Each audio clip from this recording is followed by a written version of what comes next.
So in this government shutdown, we have this curious situation where certain things are declared essential and others are declared non-essential. If you watch the show, you know that I think that a government shutdown should be a real shutdown, okay? We're shutting the whole government down.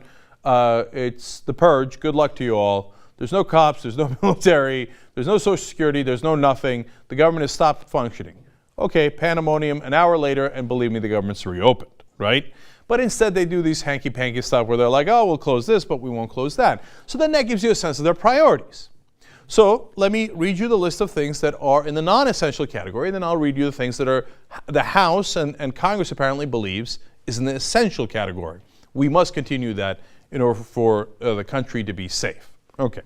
So first of all, clinical trials at the National Institutes of Health is non-essential. Now, there's 200 people that are hoping to receive new treatment there for cancer. Sorry, non-essential. You don't get that treatment, you might die from cancer. Non-essential. Okay?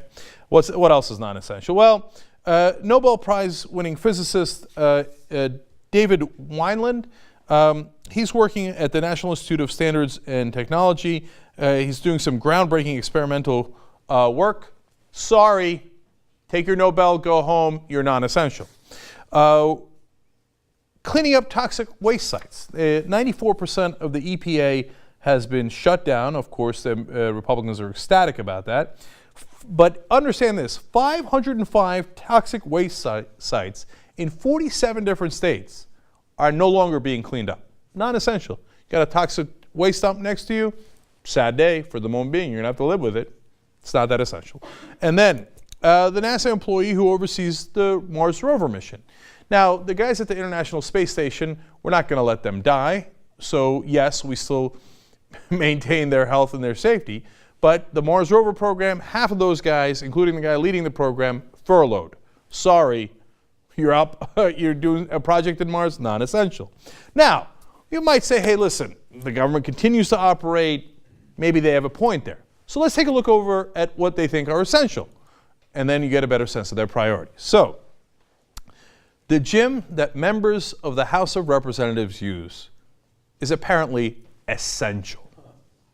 Now, Representative Earl Blumenauer is a Democrat from Oregon, and he got pretty worked up about this. Now, understand the context. He loves that gym. He works out there every day. But nonetheless, he's saying, you think it's essential? Watch. It's very important, but it's not essential. You know, I had somebody argue with me yesterday that it doesn't cost that much because we pay dues. We have an access key that lets us in, and there aren't any staff members there now. Well, that's true. Doesn't cost very much, but it costs. The electricity, the hot water, the towels, they're not provided by gym fairies.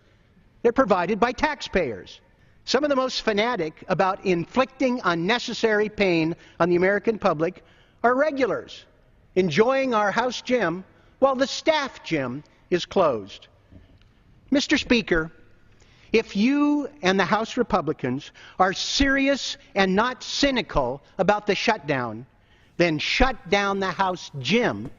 Shut that gym down!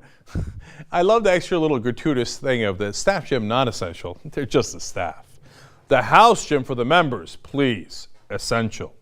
What else? Every single member of Representative Steve King's staff. Now, why do we mention that? Representative Steve King loves the shutdown, thinks it's essential, and that the government is bloated, and he's ecstatic, and that all these government workers have been furloughed.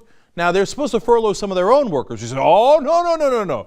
My government workers are super essential.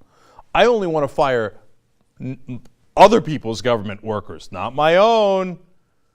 And then when they say, wait a minute, though, all the other staff have done really painful cuts. And we know it's painful. We know you don't want to furlough your own workers. He said, this is okay. My guys are so hardworking, they're picking up the slack for the other guys who've been furloughed. See, they don't believe it. They're hypocrites. Steve King loves his government staff. He loves his government insurance. He loves his government contract. He hasn't given up his salary, right? They kept it all for themselves. What else is essential? Well, the Capitol subway system. You know what this is? This is a subway between the House and the Senate. You could walk over in about 30 seconds. They have a special underground subway for them. You don't even have to go above ground if you want. You could walk underground. No, oh, but that might hurt their pretty little feet. So that subway is still working. There's a guy who's paid there. All these guys, the Nobel guy is sent home. The cancer treatment guys are sent home. But the guy operating the little subway so they don't have to walk between the buildings, he's still there. Not furloughed, essential. Of course, every single member of Congress is considered essential, which is perhaps the funniest of all. But then at the end, one more just to rub it in a little bit. The Utah National Guard wants to do recruiting, and they used to use a mechanical bull. Well, their old one broke down. Well, in the midst of the government shutdown, we got to get them a new mechanical bull, and we have. We've spent over $47,000 to make sure that they could keep recruiting people into the Utah National Guard, and they have a spanking new mechanical bull. Essential. By the way, the CIA, after having furloughed some employees, realized that that was a disastrous idea, and they came back and said, yeah, we didn't mean it. This whole government shutdown, we didn't think it was going to last this long. Of course we need those guys. Who else would spy in on you? And they're bringing them all back. This government shutdown is so optional, so absurd, that it means nothing. You want to shut the government down, shut it down. Then you'll know the value of government.